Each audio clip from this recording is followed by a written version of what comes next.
Good afternoon, everyone. It is 3:30, so we are going to go ahead and get started. My name is Commissioner Stefan Redding Lounger. I'm standing in for Committee Chair Kalila Slater Harrington today. She may be joining us, but she had a conflict at the beginning of today's meeting, so she asked me to stand in for her. She may be joining us later in the meeting. So I'd like to begin by welcoming everyone to the February 4th meeting of the Teaching and Learning Committee. If you have not yet done so, please mute your phone. Anyone who does not mute their phone may be muted by the call moderator or removed from the call. Additionally, please turn off your camera if you are not a board member or the CEO and her staff.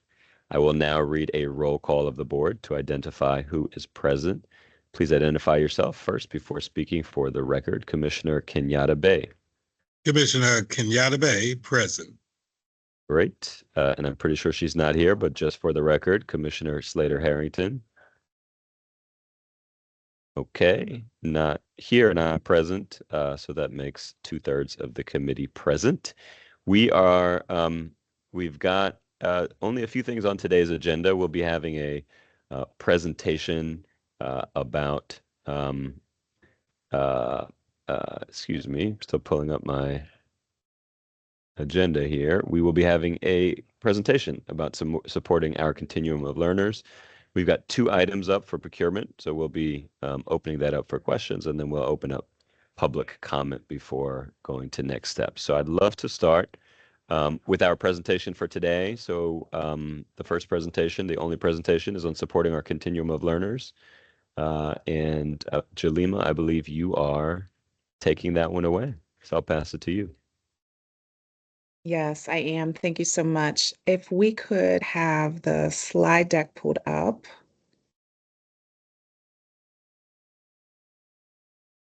Dr. Judkins, are you managing slides today? Normally Jonathan does. Jonathan, are you pulling those up? Yeah, there we go. Great. Wonderful. Thank you so much, commissioners. So good afternoon. My name is Jalima Alisea. I'm the Executive Director in the Office of Teaching and Learning. And I'm very excited to be with you this afternoon to talk about how we in city schools are supporting our continuum of learners. Next slide, please. So our agenda for today, we'll talk about the connection to the priorities and goals. We'll also identify who are the continuum of learners in city schools. They are students with disabilities, our multilingual learners, and our gifted and advanced learners. And we'll talk more about the programming and how we are supporting the continuum of learners through a collective approach across offices. So ground in the strategic priorities. This presentation today is grounded in priority 1, 2, 5, 6, and 7. And then also alignment to our district goals. Really, when we're talking about the continuum of learners, we see alignment across all of our district goals of wholeness, literacy, mathematics, and graduation. And so as you're engaged in the presentation, you will see where we're aligned across the board to those goals and the work that we're doing. And then finally, as we think about the portrait of a graduate and the competencies that we see for our young people, we want to ensure that these competencies are reflected in all of our young people, inclusive of our diverse learners. So we are ensuring that our students, through supports and scaffolds, have the opportunity to leave city schools with all of these competencies so that they're able to be confident and effective communicators, able to advocate for themselves and say what their needs are, to be able to be creative and innovative thinkers, and of course, adaptable and flexible. Next slide. So who are our continuum of learners? I want to start with this incredible quote. There was recently some research done by TNTP, and that research came out in a brief called Opportunity Makers. And I'm lifting this quote from that. Young people who are confident they belong in their learning environment can engage more fully in their learning. And so this is really what we're striving to do across the board in academics, and making sure that our young people, inclusive of our diverse learners, are confident that they belong in all learning spaces. And so in city schools, our students with disabilities make up 15.2% of our student population. Our multilingual learners are our learners with a range of English proficiency from home languages and their cultural backgrounds, the incredible linguistic and cultural diversity that they bring to our spaces. That's about 14%, a little over 14% of our student population in city schools. And then our gifted and advanced learners make up 10.6% of our population in city schools. And with that, I am going to turn it over to Executive Director Lori Lynn Sutton to share some updates and supports for our students with disabilities. Thank you, Jaleema, and thank you for welcoming me to the space. I am in a new role as the Executive Director for Special Education, and I'm very excited to be here today and share all of this wonderful information with you. So today I do want to begin the presentation by grounding us in the continuum of services that we do provide our students. Under the Individual with Disabilities Education Act, or IDEA, it is mandated that schools provide a continuum of services to ensure that each of our students with a disability is educated in the least restrictive environment, commonly known as LRE, appropriate to the individual needs. So the continuum of services you see on this slide encompasses a range of educational placements and supports that are designed to meet the diverse student needs, ensuring access to an education that is both appropriate and inclusive to the maximum extent possible. You're going to hear throughout my part of the presentation and through others that word inclusive is going to come up a lot, and we're very committed and dedicated to that. So to the left, you will see LREA, which is our least restrictive setting. And as we move across the continuum, you will move towards the right, which is LREG, which is the most restrictive setting. Our non-public placements, which I will be speaking to later, fall under the LREG, which is all the way to the right. Next slide. So reflecting on national trends, student with disabilities enrollment has shown incremental growth since school year 22-23, following 4 consecutive years of decline during the pandemic. Historically, overall and student with disability population trends are correlated. So on the left, in the boxes, you will see our district enrollment, our special education enrollment, and the percentage of students with disabilities across those 2 enrollment numbers, which, as Jaleema shared a minute ago, is currently sitting at around 15.2%. The graph on the right shows our trend line of students with disabilities since the 1920 school year, showing this year a slight increase over last year. Next slide. So while we've demonstrated some growth towards inclusion, we do see a large gap in the number of students in LRE-A and LRE-C and the MSD targets. So this is really a growth area for us and one of the priorities that I have set coming in as the executive director. And this is really a key data point in driving our priorities as an office. So you'll see in the graph on your left, it currently shows that we are sitting at about 61.9% of students are in an LRE-A, which is below our MSD target of 71.5%. The chart on the right indicates movement between our LREs. So since the beginning of school year, you'll see that we have seen about 117 students move from a more restrictive environment into LRE-A.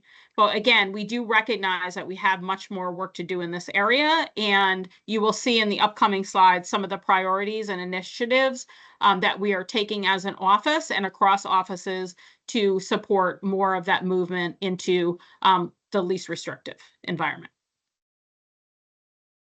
So on the next slide, you'll see our some information about our student growth percentiles, or SGPs, and they highlight year-over-year growth in ELA and math across grade bands for students with disabilities as compared to their non-disabled peers. I do want to give a little more context around what an SGP is. So with an SGP, scores range from 1 to 99.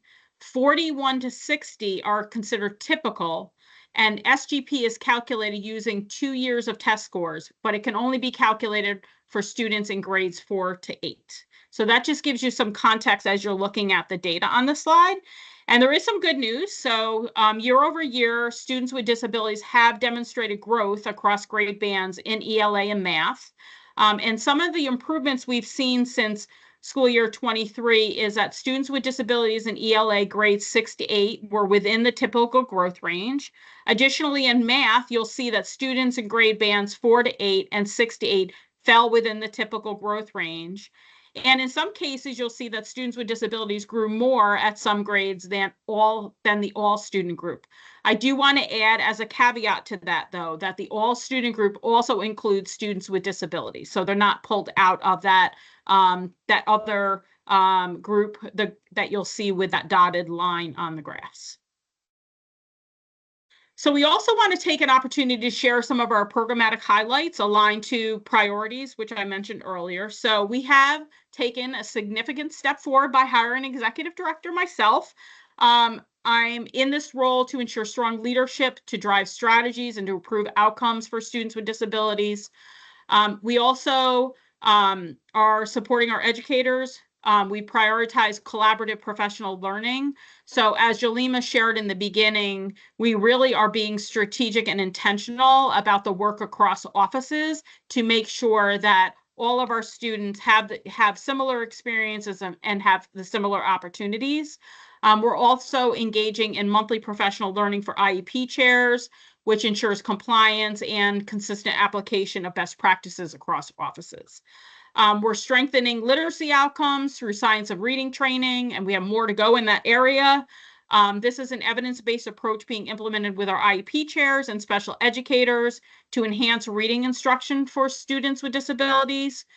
We've also increased, and I think Maria will share this in her part of the presentation, but we've also increased our collaboration with our multilingual learner office, allowing us to better serve students who are culturally and linguistically diverse. And we've expanded our district-wide secondary transition program. So this is really important for us to focus on preparing students with disabilities for success after high school. We do remain committed as an office to supporting the continuum of learners, both by building teacher capacity and meeting the needs of all students. And these are our commitments. So we will equip our educators with the skills and resources they need through professional learning opportunities in collaboration with teaching and learning, and to be able to access tools for delivering specially designed instruction. We continue to prioritize the use of high quality instructional materials. You hear that as HQIM and evidence-based practices like the science of reading, but also data-driven instruction for all learners. We're also, through targeted initiatives, fostering a greater awareness and understanding of disabilities, creating a more inclusive and supportive learning environment. We're really excited. One of the upcoming professional learning series we have in partnership with a local university is around effective strategies to support our students with autism. So we're excited for that kickoff. And we're also excited to be introducing tools like Goalbook. So Goalbook supports improving student outcomes by increasing teacher capacity through special education process for developing higher quality and standard aligned IEPs. So we're really excited about that partnership, and we'll be sharing more information as we continue to roll that out. So next, we're going to look at our non-public placements. So as I shared earlier, our non-public placements are in the LREG on the continuum of services. And just to give a little bit of a background on what non-public schools are, they serve as specialized education environments with our students for our students with disabilities who cannot be adequately met in public school settings. They offer tailored supports and services to ensure students receive the education they deserve. And City Schools remains responsible for providing FAPE, or free and appropriate public education, to these students, so which ensures the funding and oversight of their placement. We also have a dedicated non-public staff under Milton, who's also on their call, to ensure that they are receiving, that our students, when they are in these non-public placements, are receiving appropriate supports and services. So in the graph below, you can see a steady decrease in our non-public school enrollment. This really reflects some ongoing efforts to strengthen supports within our schools, allowing us to serve more students in a least restrictive environment. And it also highlights our focus on improving access to inclusive and high quality program within city schools. Across Maryland, there's about 50 non-public schools, and we currently have partnerships and utilize about 28 of them to meet the needs of our students. And that's a wide range of options, so that we can ensure that we match the students to the environment that is best suited for specific needs. City Schools also has established two really important partnerships with Villa Maria and RICA. These schools not only serve students with disabilities, but they also act as diagnostic centers. And it's critical in helping us assess and plan best interventions for our students with disabilities. So we're really excited about those two important partnerships. City Schools also recently established partnerships with Children's Guild, which expands immediate diagnostic support for students with autism, emotional disabilities, intellectual disabilities, and multiple disabilities. So this partnership serves students grades age 5 to 21, addressing a critical need for diagnostic support, especially for our high school students, and again, for our students with autism. It also provides short-term placements for students in crisis who may require a more therapeutic environment. And they have a dedicated treatment team offering support to and intervention plans, not only to students, but to the families holistically. So that's really important for our students. We also collaborate with various LEAs to ensure that trainings for staff are happening, and that that the staff are equipped to support the students effectively and uphold those FAPE standards. We also we want to ensure accountability and high quality education. So City Schools has also increased monitoring classroom instruction in the non-public schools. And we really feel like this proactive approach allows us to identify our strengths and areas for growth, ensuring that our students receive the best possible educational experience. So again, just highlighting the support that comes from our district in order to support our students when they are placed outside of our district in the non-public placements. So we really want to ensure that all students receive the support and education they need to thrive.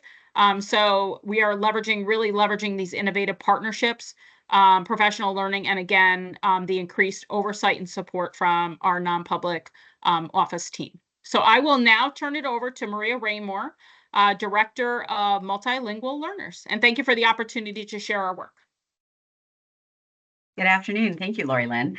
As Lori Lynn said, I'm Maria Raymore. I am the Director of Multilingual Learners, and I would like to share with you that some information about our amazing multilingual learners in our district. Our multilingual learner enrollment is up to 14.7%, as Jalima shared at the beginning of our presentation, which is a 9% increase over last school year, and that outpaces the district's overall 1% increase. We continue to see a significant increase in this population year on year, and they are frankly in all parts of our city. As the density map there on the screen shows you, there are certainly clusters where we see larger numbers of multilingual learners, but we do have students living and going to school throughout our district in almost all of our schools, and we'll talk about that in a moment. Next slide, please. Our multilingual learners are very diverse. They speak 76 different languages, and you can see there the 9 most commonly spoken languages of our multilingual learners who are currently receiving English language development instruction. I would draw your attention to the 4th most common language, Persian, and explain that that is an amalgamation category that is based on the way we're required to report languages. And so it does include our students who speak both Farsi and Dari, largely our Afghani students. Next slide, please. Our MLs continue to be our district's fastest growing group. As I said, they grew 9% from last year, and the number has nearly tripled in the last 10 years. So continuing to show significant growth year on year. Next slide. So here we're seeing some of our schools with the largest populations of multilingual learners. And in the 11 schools you see on this slide, these schools, more than half of the total enrollment in these buildings, more than 50%, are multilingual learners. And these 11 schools represent 40% of the total ML enrollment for the district. So these are very high impact schools. But on the other side, we do have a large number of schools that have multilingual learners, but simply don't have those students in these numbers. Specifically, 87% of our schools across the district have at least one multilingual learner. So again, while our students may tend to be clustered in some parts of the city, we have students all over the city. Next slide. We do have 4 schools that I wanted to specifically call out as having seen the most rapid percentage point growth. And in the last 5 years, these 4 schools, William Paca, Morrell Park, National Academy Foundation, and Curtis Bay, have seen their ML population grow by 20 percentage points at a minimum in the last 5 years. So while we're growing as a whole, these are 4 schools specifically that have seen very rapid growth. Next slide. Our attendance rates for our multilingual learners have improved in each grade band against the prior year. And across all grades, the rate has improved from 85.6% to 87%, as you can see.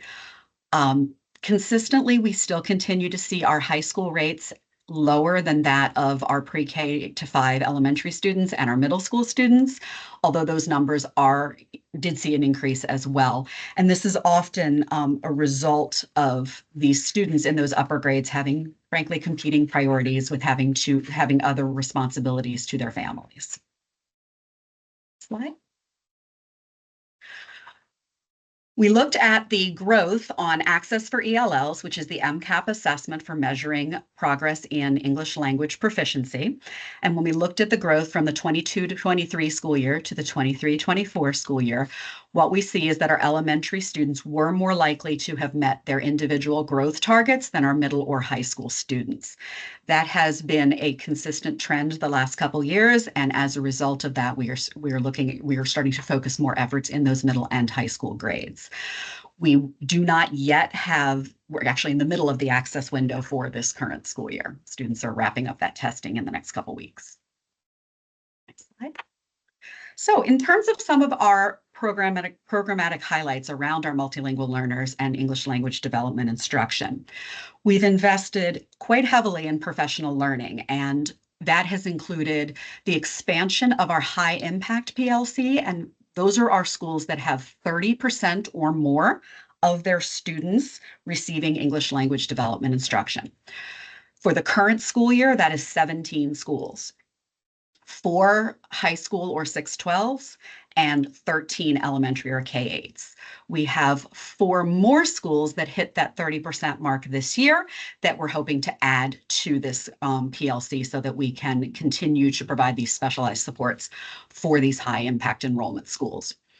We have a number of other PLCs, including our work around the writing revolution, really digging into working with teachers on how to teach writing skills to our multilingual learners. And there are a number of other professional learning opportunities for schools and teachers. We've had growth in our dual language programming. As of this year, Lakeland has dual language programming all the way up through 8th grade. It's been a labor of love in that building, but as of this year, they're all the way up pre-K through 8. John Rura, which just came on board with dual language programming a couple years ago, has added 1st grade and will continue their progression through the different grades over the coming years. The next highlight I want to call out is particularly near and dear to my heart. We have increased our partnership with Human Capital to close our ELD teacher vacancy gap. And I want to actually call out that at this time last year, we had over 70 ELD teacher vacancies. As of a position that was offered last week, we are down to 6. And that is entirely a result of this increased partnership we have with our Human Capital office. It also includes some of our international teachers really coming in and filling some of these positions as well. We've continued to increase and grow through our Multilingual Enrollment and Support Center. We've added some additional staffing there. And as of the end of December, from July 1st through the end of December, we have served over 2,000 students through that office. Next slide. Looking ahead to how we're supporting our learners. As Lori Lynn mentioned in her part of the presentation, we are committed to building educator capacity and meeting the needs of all students.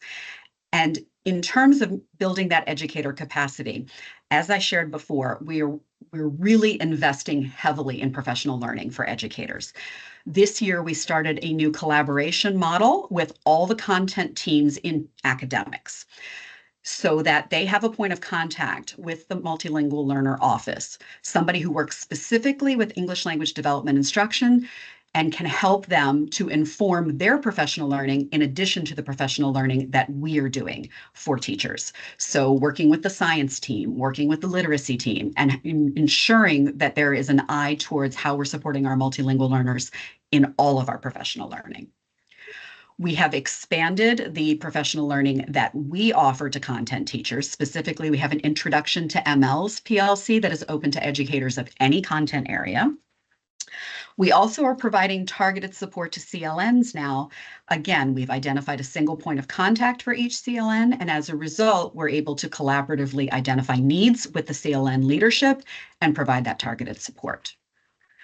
In terms of meeting our students, and this was something that Lori Lynn also referenced, we have done joint professional learning with the Office of Special Education for leaders in both the school's office and the academics office.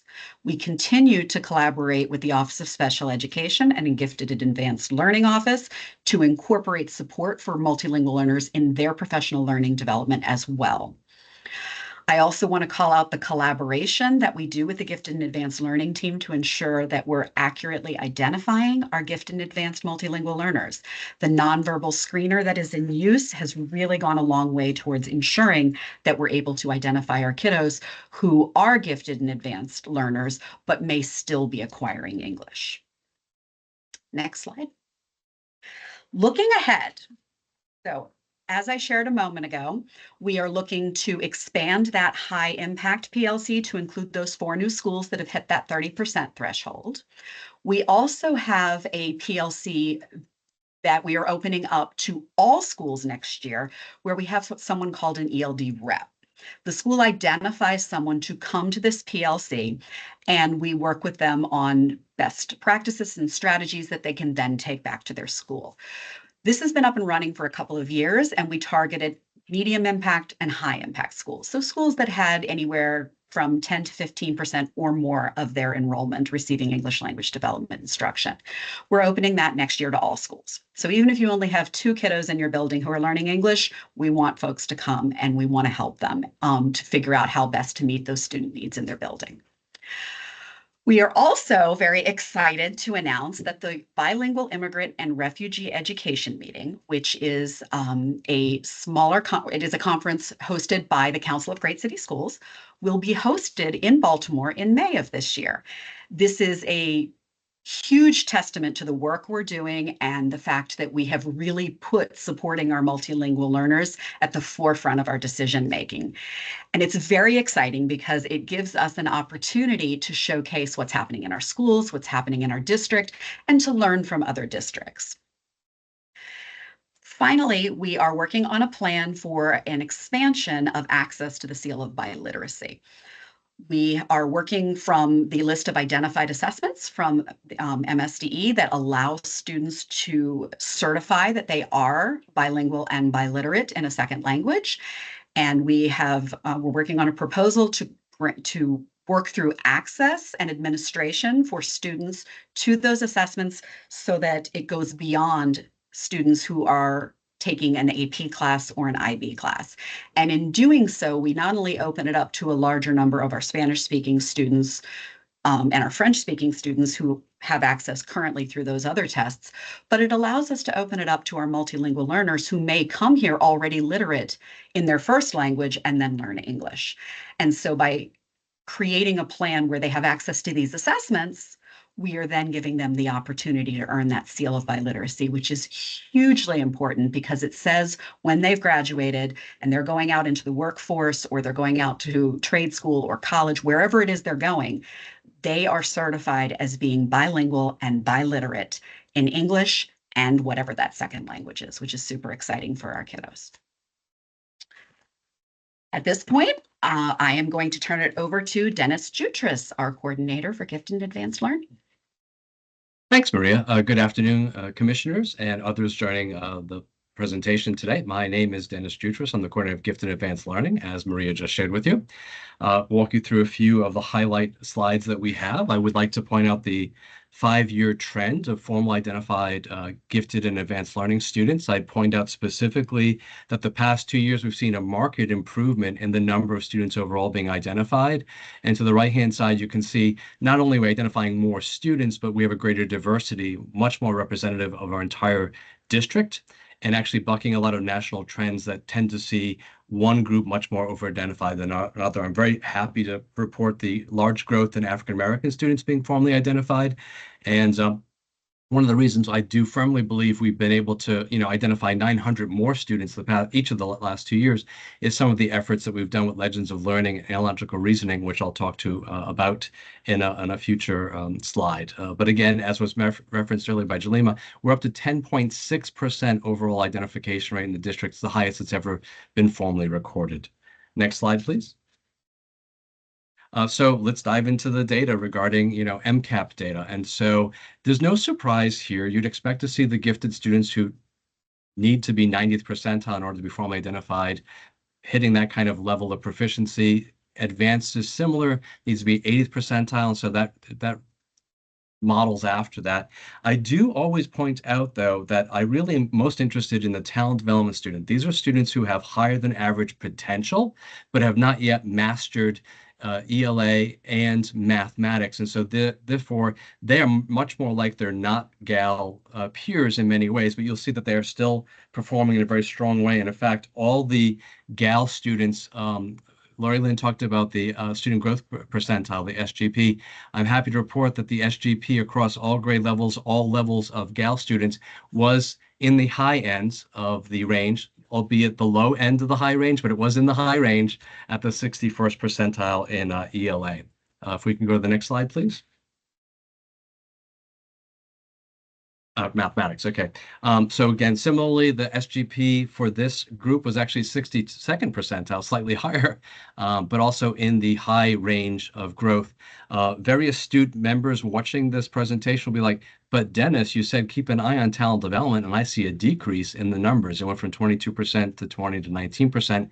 And here's the aha moment. That's actually good news, because every year we see about 450 students move from talent development up to advanced or gifted. And what you're seeing there is a reflection of typically math scores in the qualifying percentiles are the final barrier for a student moving from talent development to advanced or gifted. And so what you're seeing there is a reflection of those 450 students moving from that low tier identification, hitting a benchmark necessary in math, and moving now to advanced and gifted, which have seen some growth or at least maintaining some high levels there.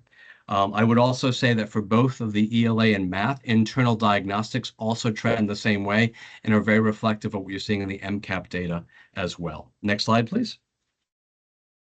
I do want to point out, we shared yesterday with a group of delegates, that Blueprint funding has been very instrumental in allowing schools to have greater flexibility in offering choices that mirror the voice and choice of our students, which is what I think all good education systems should be doing. You will note on the left-hand side what you see are the total number of seats for accelerated courses. This is honors, pre-AP, AP, high school bearing, as well in the middle schools. And then on the right-hand side, you see specifically the number of opportunities that our students now enjoy in being able to earn high school graduation credits while they're in middle school. The most significant increase, and you'll notice in both slides here, from last year to this year, a marked improvement in the expansion of opportunities.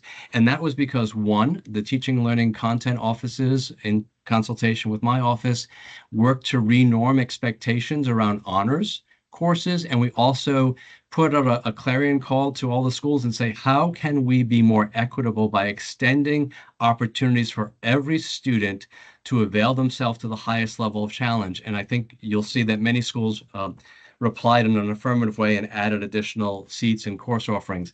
I specifically want to call out, and I'll mention it again later, but it's so important, that ours is the first district to start to afford students to earn English 1 credit as part of the honors pathway in 8th grade. In past years, our students were taking the 9th grade curriculum, but they weren't getting the credit for it. Now we call it what it is, which is Honors English 1. And so there are 971 students, give or take, who should matriculate and go to high school with an English 1 credit. You have an equal number of kids that'll be able to go with Algebra 1 credit.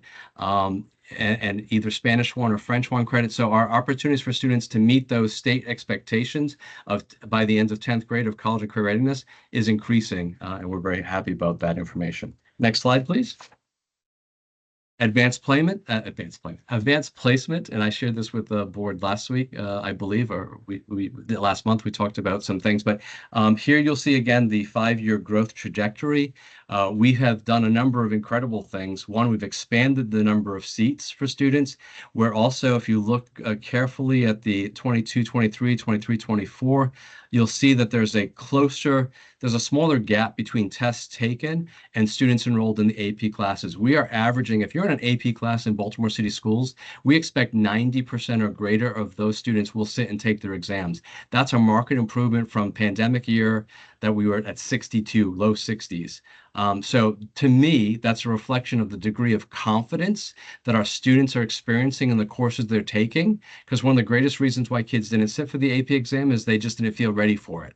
And so having 90% of our students who are enrolled in a class taking it for the full year and subjecting themselves to a 2 to 3 hour exam in May, to me is a testimony to the work of those teachers and that we've resourced those classrooms, and to the students being, just persevering and being successful in that particular area. On the right-hand side, I do want to point out a dramatic increase. Obviously, we're predominantly students of color are our AP test takers, right? Are our AP students, all right, which is not what you see nationwide. And I do want to just call out on the right-hand side of this slide that most of our AP students are not GAL students. So yes, while it falls under the auspices of the GAL office, it's an advanced learning opportunity, but it's not just the playground exclusively for those who are formally identified. If you are a brilliant historian and you've not been identified as a GAL student, by all means, please take AP US Government, AP US History, and all the other things that we avail throughout the district. Next slide, please. Some highlights. I'm going to start the bottom bullet point here. So on the right-hand side, you see a random kid, but it's not a random kid. It's actually our kid. This is Ashton Mella Ortega from Francis Scott Key, is an 8th grade student. National Association for Gifted Children this is the first year they've offered an award recognizing students of Latino heritage for their excellence as gifted learners. And so Ashton was recommended by Felicity Ross from FSK. He wrote an essay, which I've shared with the committee members, and he applied to basically be considered. And he was one of the recognized national winners of this first ever award. So, and he talks very proudly about his father, who hails from Mexico, and the influence, so much so that he's re-engaged in taking Spanish because he wants to tie into his culture. So go back to the top bullet point here. And I did share this last month with the committee. We have 11 years of consecutive recognition of E-Gate schools. We had 5 this year. Very proud of James McHenry and Charles Carroll Barrister in particular for their first year of being recognized. We've had 22 different schools over those years, 17 of which are Title I schools. That is not the typical story in Maryland. And we've had 13 of those 22 schools have been recognized 2 or more times. And the common through line here is those schools that have invested in a full-time lead for GAL have really made the leap from we're kind of doing gifted to now being recognized at the state level. We launched Legends of Learning, something we dove in very heavily when we had ESSER funding. And so we've developed a set of online games and lessons, again, to develop analogical reasoning skills for students. And that, to me, I feel that and the hard copy lessons that we developed in the past year and a half have been integral in making sure that we're seeing more students of low SES, but also students of color being recognized at a much more equitable rate. Talked about the high level of identification rates. We're being able to start close the equity index gap, especially in African-American students. We cut that in half. We were about 7% gap before. I think we're at 3.5% now. And I already talked about Ashton. So next slide, please. Programmatic highlights. Again, I mentioned we're the first district in the state of Maryland to offer English 1 as an honors course for credit in middle school.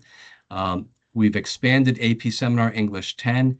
2 schools piloted it for us last year. We have 20 schools doing it this year as part of the trajectory of advanced learning opportunities with over 800 students enrolled.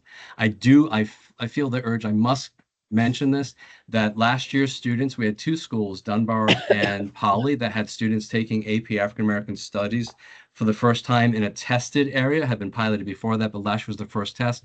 Baltimore City students, our students, outperformed the nation and the state of Maryland on not only the mean score, but also the overall number, the percentage of students that took the exam and earned qualifying scores of 3s, 4s, and 5s. And those are our kids, and I just want to call that out. I think it's super important. So this year we moved from 2 schools offering African American Studies, AP African American Studies, to 12, including more than 300 students. And again, the AP exam rate, as I mentioned, exceeds 90%. Next slide, please. Looking ahead to supporting all learners, we've been really diligent and we've been great. We've had great partners. So we've managed to offer professional learning to all the 504 chairs. We're big fans of making sure that everyone knows that there are twice exceptional learners in our midst, and we must support them on both levels. We've been able to work with math leads and help them professional learning to understand how do you differentiate in a math class for your gifted and advanced learners. We've been part of onboarding of new educators. When we regularly offer systemic PD and on-demand professional learning modules. We have more than 16 of those in existence. In supporting of our families, we're big advocates of being front and center.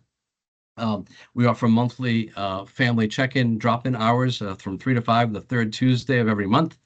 We've been offering quarterly get-to-know gifted nights. The first one was at Armstead Gardens. The second one was at Northwood. The next one, which is next week, is at Baltimore Design School, and the last one will be at Mount Royal. We've been part of parent workshops at the Choice Fair. We're at pretty much every district event possible, and we're very pleased to announce that we've had 5 years of free family cohorts offering 7-week-long sessions of programming called SANG, which is supporting the emotional needs of the gifted. Next slide, please. And just wrapping things up, so things that are looking ahead, we have more than 7,000 AP exams on order for May of 2025. SENG, which I just mentioned, we're going to offer our first all-Spanish SENG group for Spanish speakers, presented and offered and facilitated by a native Spanish speaker. We'll target 10 schools for intervention. We're going to look at the lowest identification rate schools, and we're going to deliberately work with them to make sure we can help them find more of our students and support them. Council of Exceptional Children, much like Maria has a special conference coming up in May, there's this conference that's coming up in March in Baltimore City, and we will be presenting on 4 different topics from the Gifted Office at this nationwide conference.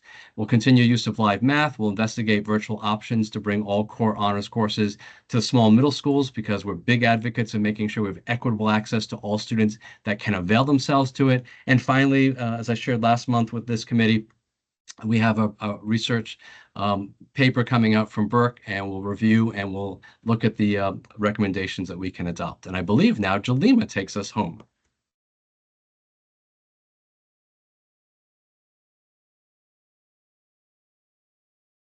There we go. I'm so sorry, my computer. So yes, thank you so much. We heard some really incredible work that's happening for our continuum of learners.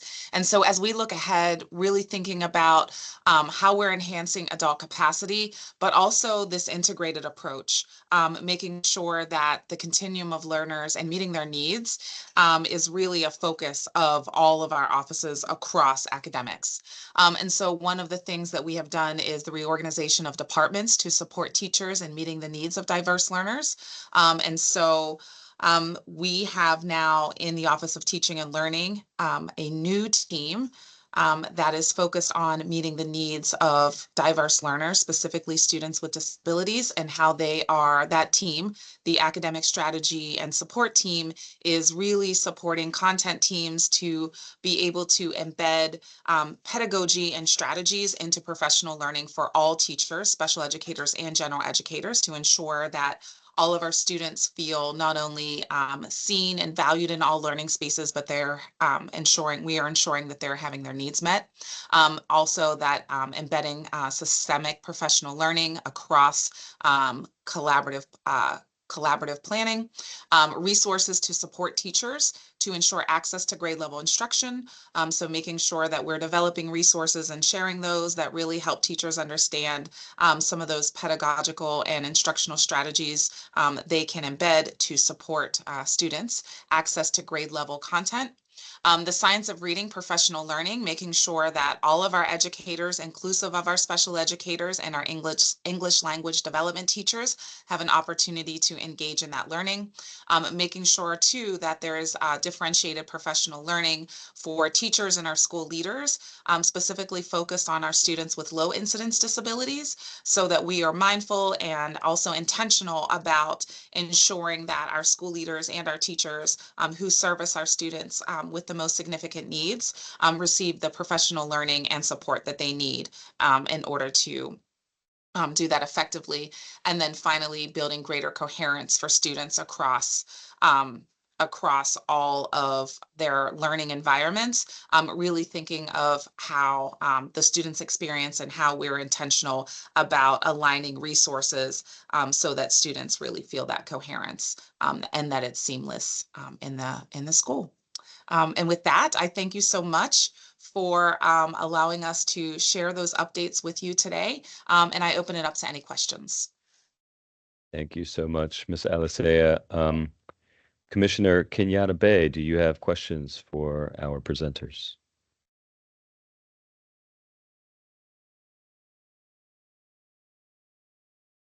I don't see Commissioner Kenyatta Bay there at the moment. I have a few questions, so I will go ahead and then he can There you jump go. in. Oh, you do? Go Okay, on. sorry. You Go ahead. go for it. Go for it. Okay. All right. Well, I will start with a quick question for Ms. Sutton. Ms. Sutton, can you give me just sort of we saw the number of students in, you had a chart here with the number of students in LRE-A. Can you just give me a little bit of a sense for the numbers for the other LREs? And it's okay if you don't have it offhand, you could send that to us, but I'm just trying to get a sense for our relative numbers here. Yep, I could definitely send that to you so you have the most updated numbers. I can tell you again that our state target for LRE-A is 71.5%, and our target for LRE-C, which is the most restrictive, is less than 11.25%. But I can get you those numbers and I can send that to you so you have the most recent numbers. Great, thanks so much. You're welcome. Question for Ms. Remore. Thank you so much for sharing the information on our efforts to meet the needs of our multilingual learners. I was really, really excited to hear about the dual language initiatives underway. I'd actually read about them in our district's communications. I think leaders from those schools were presenting at La Cosecha. I was excited to see that. I want to learn a little bit more about this area, mainly because I want to, help promote its growth. I'm a big believer in dual language programs. The research shows it's the best way for multilingual language learners, the best environment for many of them to learn. For the two existing programs, are these two-way dual language programs, or are these one-way dual language programs? The program at Rura and the one at Lakeland. They are, let me begin by saying thank you. I'm glad you knew about it and you read about it. We were very proud of the work that they're doing. Both programs, I do want to say at the outset, are strand programs. So they're within the school. We do have a mixture. The intent is to have both English and native English and Spanish speakers in the programming. So that is the intent. The reality, however, in both of these schools is that the demographic of the schools has skewed so that it is not a 50-50 that you would typically expect to see in those situations, because the schools do have such large enrollments of Spanish speakers. So you do see that skewed more towards the Spanish students whose first language is Spanish. However, that is the intent, and the schools do really attempt to recruit and encourage their English-speaking families to try to stabilize that. It's just the reality of the demographics in those buildings that you just have more Spanish speakers than you do English speakers. Yeah, great. Thanks for that. And so what percentage of the schools are actually in dual language then, if it's a strand program? I'm sorry, what percentage of students in the schools? What percentage of students are participating in dual language in each of these schools? We would have to get back to you with the exact numbers, but it is one homeroom at each grade level, but we can get back to you with the exact numbers. Okay. Yeah, that'd be great. I'm really interested in this area, and I think, for a couple of reasons. I think what I've seen and what some of the research has demonstrated is that two-way dual language programs that are done well have the capacity to attract, students into the district who may otherwise make other choices for their kids, and just are really popular across the board. I've heard it from some of our Spanish-speaking community members in particular that they're really, really excited about dual language programs, and obviously it represents a pretty small sliver of what we're offering right now. I also know that, it takes a lot of technical expertise and the capacity to be able to do these things. Is that the number one obstacle to expansion, or are there other more pressing obstacles, or is it just not on our agenda? I mean, I'm trying to understand like how we're sort of seeing the role of dual language in a district where, as you showed, a number of multilingual language learners is just growing significantly.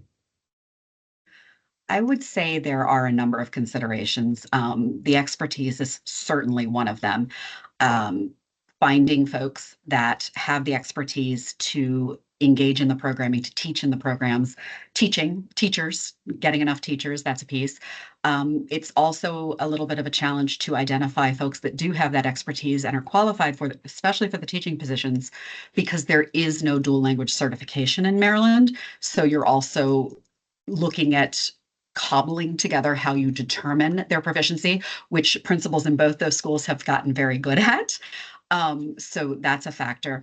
There's also any number of, it's a lift to do programming, and getting it off the ground is, there's definitely an appetite for it, but it's expensive to get off the ground. It's also, again, that technical expertise piece that factors in.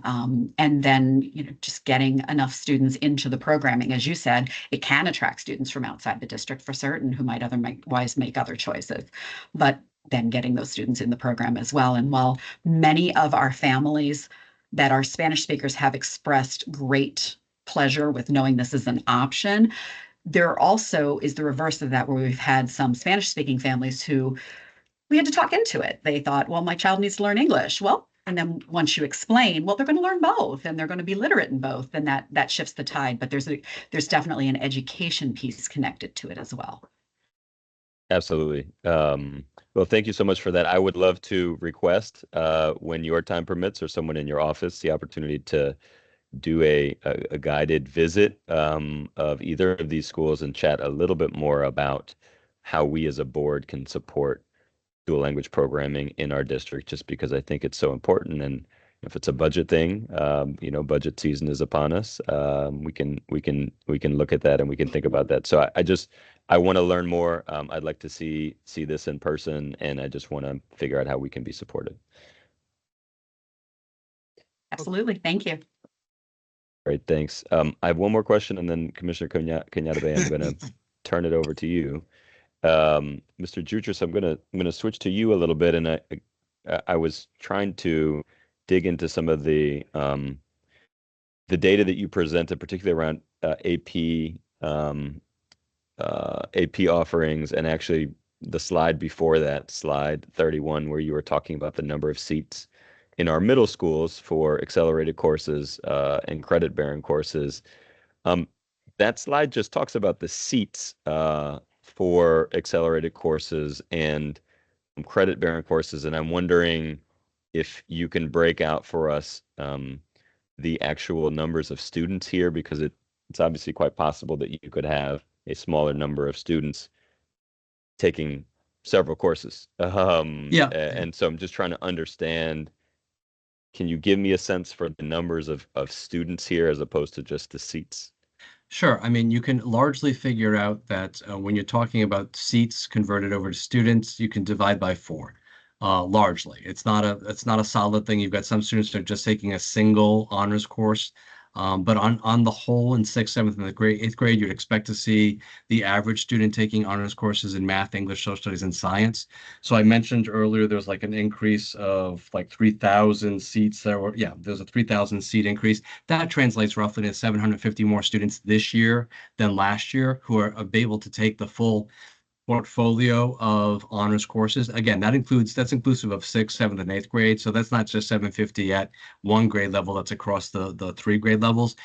In order for me to give you actual like unique students versus unique seats, we kind of wait till like the year is over, we look at, and then I ask OAA to kind of dive into that more explicitly. But rule of thumb is basically you can divide it by 4. There are outliers. Obviously, you've got students who might be taking Spanish 1 or French 1. That's not a large number across the entire district, but they're also factored into those advanced courses. Okay, thanks. And do you know about how many students are taking geometry? I guess I'm interested in that because, do you know how many students are taking geometry? Not offhand. It's a relatively small number, and it's really limited to the ingenuity program. Okay. Yeah. And I mean, I can certainly get those numbers to you. Yeah. Yeah, that'd be great. And for those students in taking geometry in the Ingenuity program, that's live instruction, or is that using our virtual option there? No, that's live in class instruction, the traditional method. Yeah. Okay. But I can get you the geometry numbers. Yep. Perfect. Last question for you, Mr. Jutras, and then I'm going to turn it over to my colleague here. For the AP courses, I'm really, really excited to see that we're increasing the number of tests taken relative to the number of seats available. It obviously begs the question of how those students are doing on those AP exams. And so do you have an average score that you can share with us in terms of how students are doing, and has that decreased as we've had more tests taken? Those are great questions. And I will say that each of the last couple of years, we've seen a percentage point increase. So while we've added more seats and more students and more tests, and you might expect to see a decrease in qualifying scores, we're actually we're tied with an all-time high. It's somewhere around 33% of receiving qualifying scores. Our pandemic lows were in the 20s. And so we have seen an incremental growth every single year. I think last year was a 2 percentage point increase. But I would also point out another data point that I always, whether it's the CEO or board commissioners, I also look to see a decrease in the 1s, because if you get a 1, that's the same. You could show up on day, you never took the class, you sit down, you're going to get a 1 on the AP exam.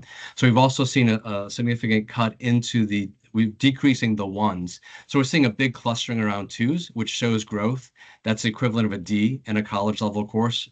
But I can certainly get you, in addition to the geometry numbers, I can get you the current AP, what we call qualifying. Some people say passing, but it's not, it's qualifying rates. But I'll also get you the scores, the decrease in the 1s, because I think that needs to be as important in the part of the story as just focusing on the kids getting 3s and 4s and 5s. Because we've been so inclusive in who gets into AP, it's not realistic to take a kid who is just being introduced to this high level kind of a course to expect them to get a 3, but them getting a 2 is a significant growth for them. Sure.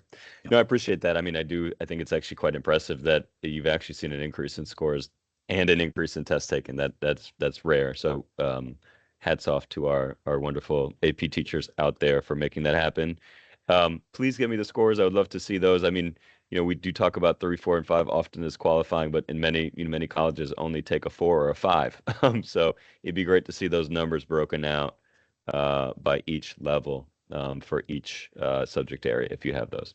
All right, I promise I'm done. I'm sorry about that, but I appreciate the attention to detail and appreciate all the answers to the questions. Commissioner Kenyatta Bay, do you have questions for our team here? Yes. First of all, I want to take my hat off to this group here because very simply, first of all, I'm an MLL teacher, right? Which I'm still in my school actually, but well, I'm an MLL teacher, and I've realized the struggles that we go to institute. Quality education across the board. I had a question, first of all, when it comes to special ed. And let me just bring it out. IDEA, its survival capability, whether or not we're going to look forward to an increase or decrease, have we done projections as to our ability to continue to help our students with disabilities move forward? Are our trend lines accurate? There are monies attached, and these are federal monies that are attached to this. Have we looked at alternative planning, or how have we looked at planning going forward? And is the platform, is there a plateau when we talk about the non-public schools? Those are the 4 questions for special ed that I kind of throw them all out there at one time. You can attack them as you would like, but I want to start right there. Where do we see this going, and how do we plan to maintain the terrific growth that we have had, and capability? And I'm leaving it to you to answer those questions. Well, thank you for the question, and thank you for leaving it to me. As you know, I came out of work around summer, and they also are facing a plateau with the ESSER funds, right? So I think as a district, I don't have an exact answer for you, but I think as a district, we're really creative and strategic in how we use the funds that we have available and how we braid funds to make sure that we are continuing the initiatives and continuing the support moving forward, and looking at, how it's not going to impact students, right? So we are in the midst of budget season. We are in the midst of, internal planning within our offices, schools, as well as our, looking at our grants. So we have the IDEA grant, we have third-party billing, we have other, grant funds that we use to support our students with disabilities. So I think looking across those funds and being really strategic in how we can braid funds to continue the support, to continue the movement that we are seeing. So hopefully that, that's not a very specific answer, but Right. it is how we look at our funding resources in general, and I am planning just to continue that way to look at that. So. And sometimes I ask questions basically to begin to understand the thought processing that's going on. I'm not so much as to you're doing this right or you're doing this wrong. It's just I want to know where that thought processing is headed, because as I look at this, I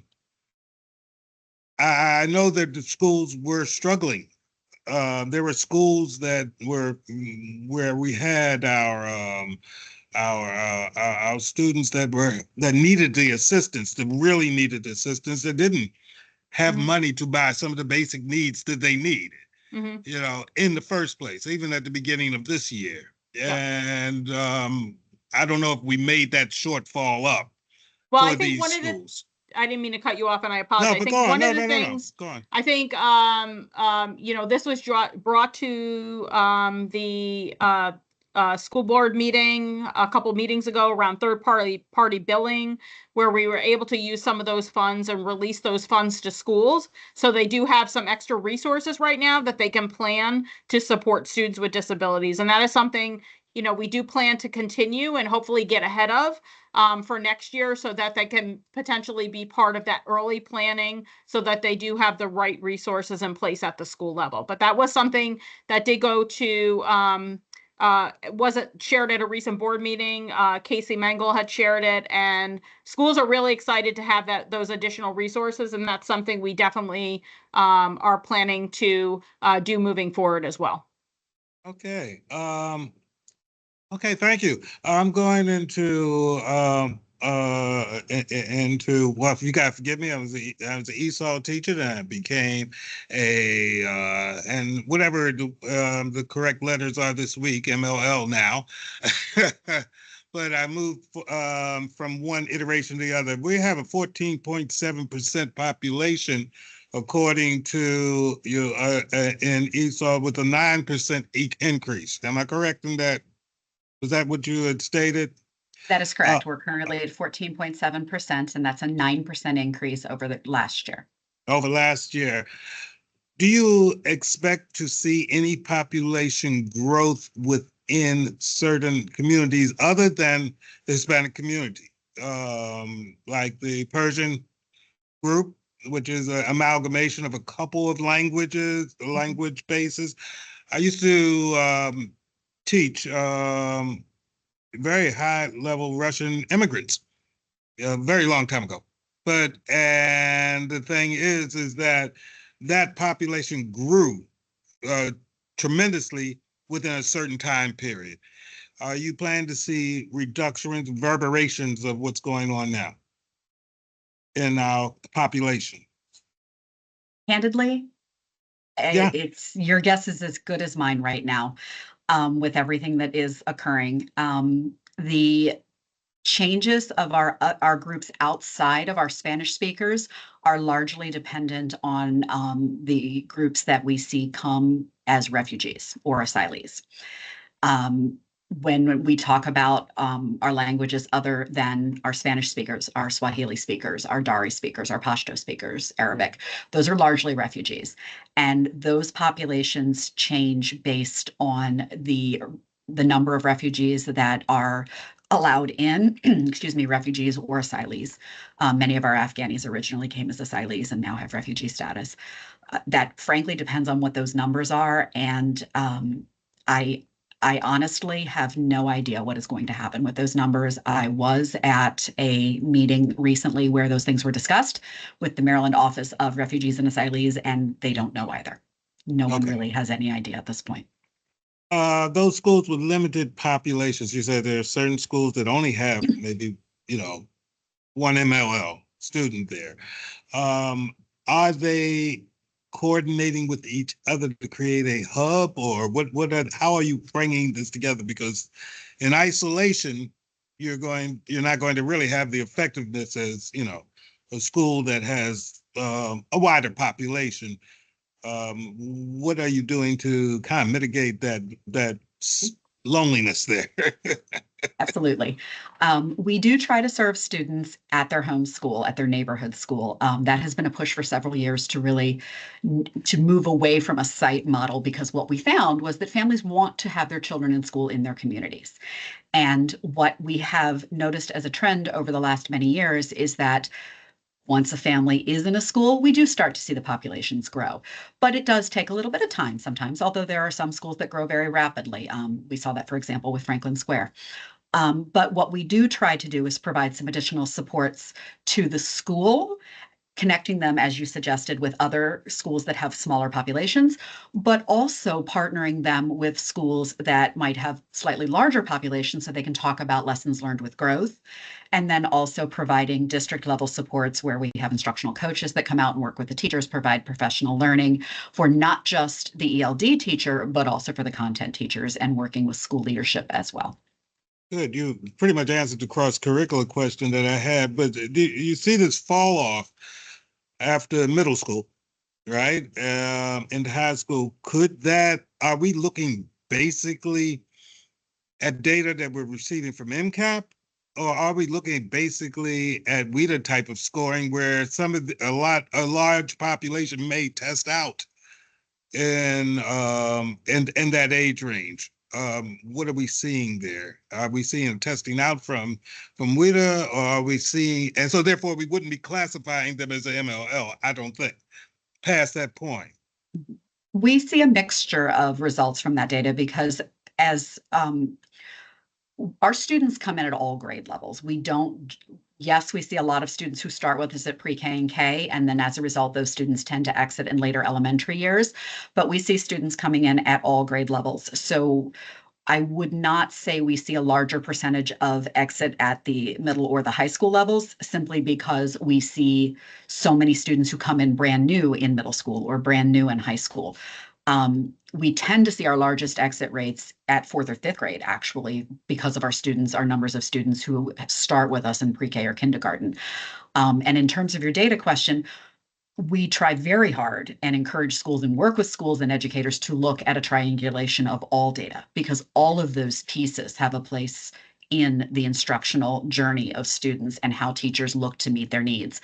So looking absolutely at the access scores to see how those students are doing with their language proficiency, but also at all grade levels, triangulating that data with other data points around other content, around other, for example, literacy skills in the primary grades, looking at all of that data together to get a comprehensive picture and really trying to use that data to figure out the best way to meet the needs of the students and working across all content areas to do so. Real quick, last question for MLL category is that how much of the percentage of your money is federal on that level? That is a difficult question for me to answer. I would have to check with someone in the finance office. Okay, I just wanted to know because that's a volatile area right there, and I just want to make sure that you have consistent funding in that area. The last area I want to talk about is your gifted and talented, GAL. And I kind of fit into that sort of when I was coming up, even though nobody recognized it. But no. So I'm glad you're doing a great job of recognizing more and more people that fall into this this category. Talent development, that movement there between your talent development. I'm looking at, once again, and I do kind of harken back to the MLL profile, but are we seeing that we're widening the parameters in understanding, because you said you lowered the norm of qualification moving from one to the other, or you modified. I don't say you lowered, but you modified that. And so therefore, are you finding, like I said, gems where you weren't looking before?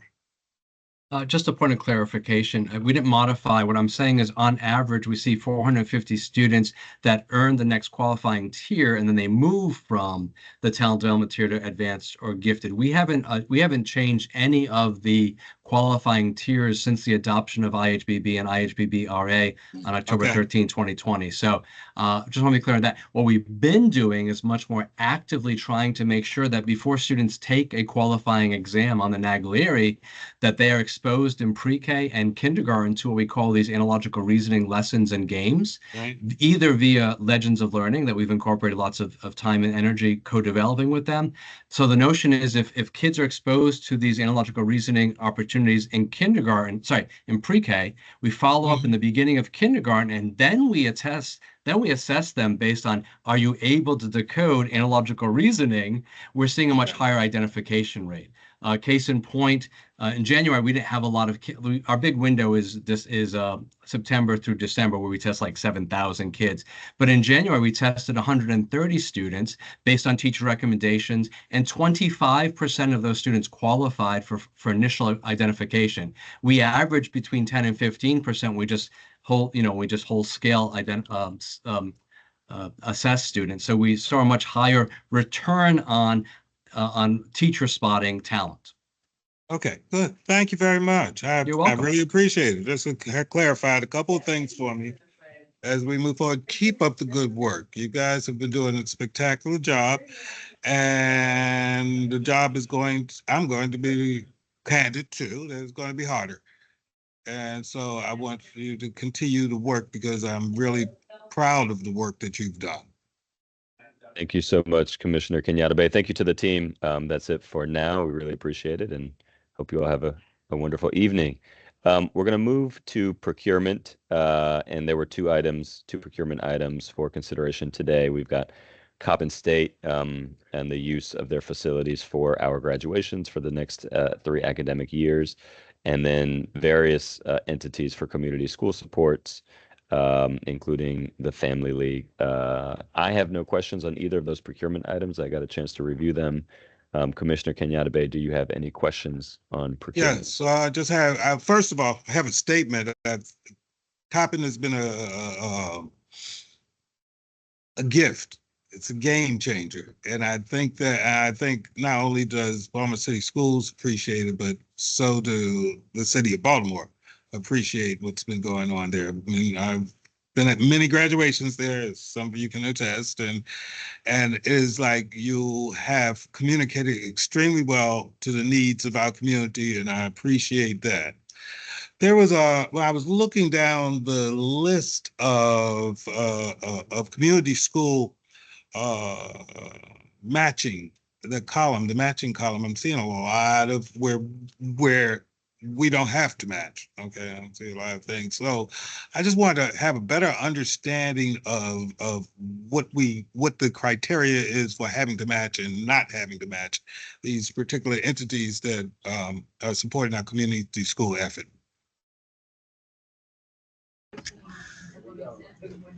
Hello, everybody. I am here. Okay. Hi, everybody. My name is Holly Gonzalez. I'm one of the managers for community schools. Can everybody hear me?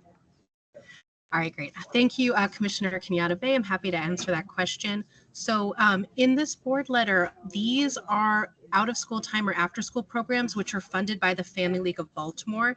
They provide a grant that's often between 80% and 100% of their operating cost. It really is a great value to Baltimore City and Baltimore City schools. And they do this with funding from the mayor and city council, as well as, I think, some different state organizations.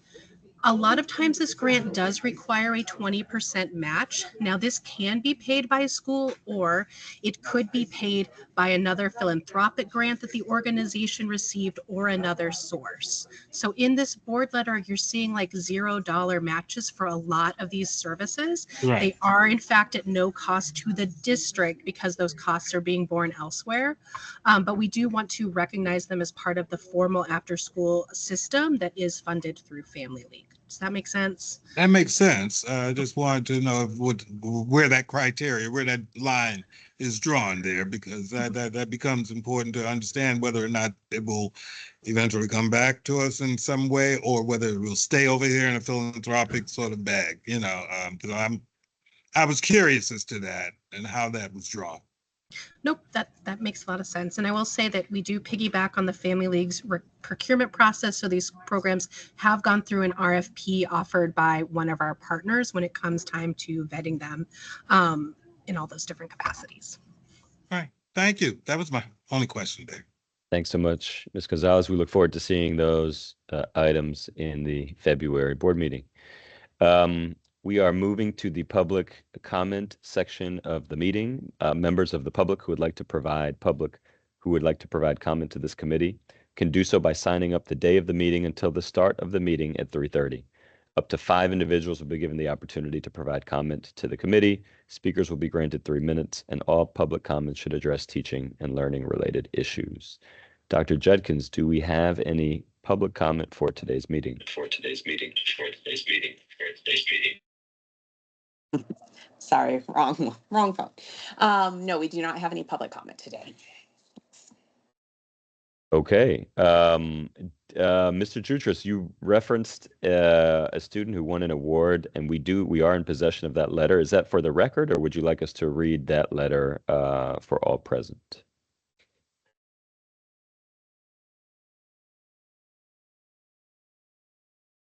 I don't see Mr. Jutras anymore. Dr. Judkins, is the intent to have that for the record, or should we read that letter aloud? I believe that was to read it to share because this was an award-winning student. Jonathan, is that correct? Yeah, that's correct, Dr. Judkins. Talking with Dennis earlier before the meeting, and he just wanted to share it as an opportunity to highlight the award that the student had won. Great. Well, I'm in possession of that letter. I'd be happy to do it. And this is Ashton Mela Ortega, and I will read what Ashton wrote here. As a gifted and talented scholar, I have always been driven to broaden my understanding of various subjects. My curiosity has led me to develop a deep interest in delving into the intricate realms of chemistry and biology, as I find studying the natural world and living organisms incredibly fascinating. The STEM disciplines in particular captivated me due to my inherent curiosity about life, causality, and the interplay of different elements. I derive immense satisfaction from unraveling complex problems and puzzles that these fields present. Growing up in a family with divorced parents has provided me with a diverse range of perspectives on navigating life's challenges. I'm fortunate to have a stepmother who is a doctor, from whom I can seek guidance on medical issues, and a stepfather who works in IT and can help me with technology-related problems. Furthermore, I'm fortunate to have a strong support network of individuals I can turn to for advice and guidance. My mother consistently helps me understand difficult concepts that I encounter daily. Additionally, my father also helps me with roadblocks I hit academically and in life. I've been actively engaged in an honors program in gifted advanced learning since first grade, consistently taking on intellectually challenging work. Additionally, during my 7th grade year, I excelled in a high school algebra class, demonstrating my commitment to academic excellence. As an 8th grader, I will take honors high school geometry. In addition to my academic pursuits, I also have a passion for sports, particularly swimming, track, tennis, and soccer. I've been a member of a swimming club for 2 years, and this year marked my debut in track and field. I typically participate in the 800-meter race, showcasing my endurance and athletic capabilities. Furthermore, I've been playing tennis for 2 years and have been involved in soccer since a young age. Within the academic realm, I strive to excel and challenge myself. This is evidenced by my participation in numerous projects over the years. In both my 6th and 7th grade years, my projects for the Science Fair and National History Day competition advanced past the school level and competed with many from different regions. Moreover, I was the sole participant in both, underscoring my capabilities and potential.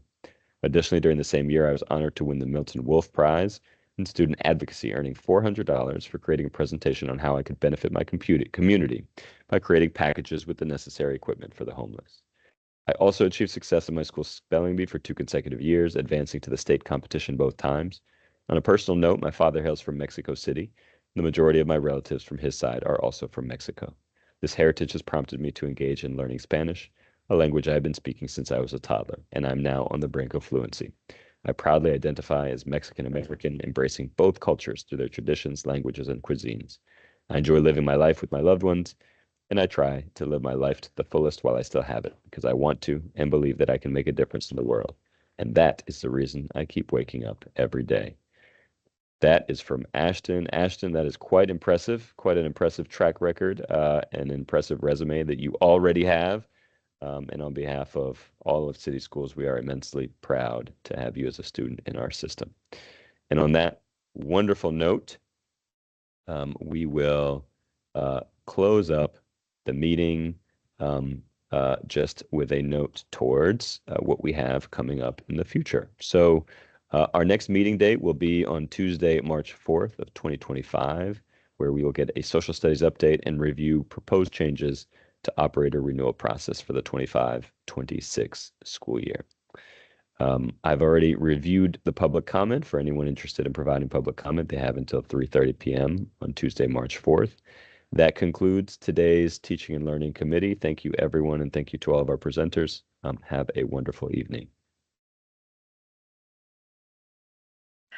Thank you.